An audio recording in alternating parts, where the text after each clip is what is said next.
Hello दोस्तों, मैं फिर लेकर आई हूँ एक नई कहानी में आगे बढ़ने से पहले आप लोग प्लीज मेरे चैनल को सब्सक्राइब करें, लाइक करें, शेयर करें, कमेंट करें। ऐसी ही और कहानियों के लिए बेल आइकन को प्रेस करें। शोभित एक मेधावी छात्र था। उसे हाई स्कूल और इंटरमीडिएट की परीक्षा में पूरे जिला में टॉप किया था। इस पर सफलता के बावजूद उसके माता पिता उसे खुश नहीं थे। कारण था पढ़ाई को लेकर उसका घमंड और अपने बड़ों से तमीज से बात ना करना। वह अक्सर ही लोगों से ऊंची आवाज में बात किया करता था और कारण ही उनका मजाक उड़ा देता है। दिन बीतते गए और देखते देखते शोभित स्नातक भी हो गया। स्नातक होने के बाद शोभित नौकरी की खोज में निकला। प्रतियोगी परीक्षा पास करने के बावजूद उसका इंटरव्यू में चयन नहीं हो पाता। शोभित को लगा था कि अच्छे अंक के दम पर उसे आसानी से नौकरी मिल जाएगी, पर ऐसा ना हो सका।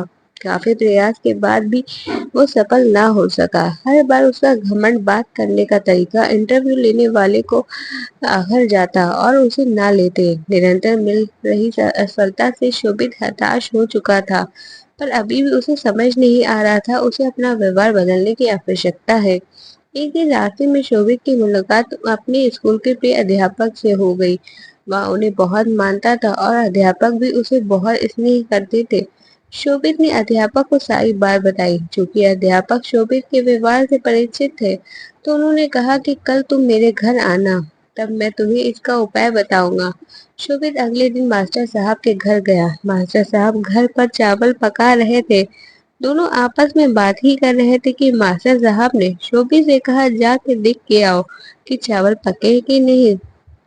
शोभित अंदर गया। उसने अंदर से ही कहा, सर चावल पक गए हैं, मैं गैस बंद कर देता हूँ। मास्टर साहब ने भी ऐसे ही करने को कहा। अब शोभित और मास्टर साहब सामने आमने बैठे थे। मास्टर साहब शोभित की तरफ मुस्कुराते हुए बोले, शोभित तुमने कैसे पता लगाया कि चावल पक गए हैं? शोभित बोला, ये तो बहुत आसान था। मैंने चावल का एक दाना उठाया और उसे चेक किया कि वो पका है कि नहीं।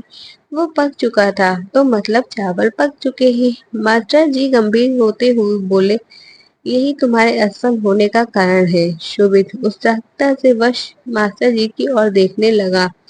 मास्टर साहब समझाते हुए बोले कि एक चावल के दाने ने पूरे चावल का हल बयां कर दिया। सिर्फ एक चावल का दाना काफी है ये बताने के कि अन्य चावल पके हैं या नहीं। हो सकता है कुछ चावल ना पके हो, पर तुम उन्हें नहीं खोज सकते, तो सिर्फ खाते वक्त ही अपना स्वभाव बताएंगे।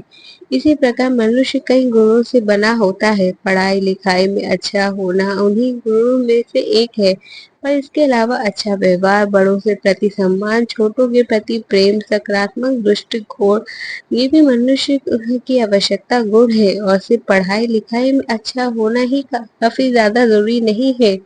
तुमने अपना एक गुण तो पका लिया, पर बाकियों की तरह ध्यान ही नहीं दिया।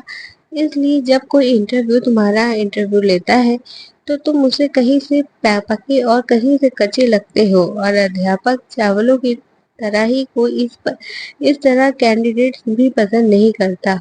शोभित को अपनी गलती का एहसास हो चुका था। वो अब मास्टर जी से यही एक नई एनर्जी लेके जा रहा था। तो दोस्तों, हमारे जीवन में कहीं ना कहीं बुराई होती है, जो हो सकता हो हमें खुद नजर न आती हो, पर सामने वाला बुराई तुरंत भाप लेता है। अतः हमें निरंतर और प्रयास करना चाहिए कि हमारे गुणों के चावल बना एक नया दाना अच्छी तरह से पका हो, ताकि कोई हमें कहीं से चखे उसे हमारे अंदर पका हुआ दाना ही मिले। Thanks for watching.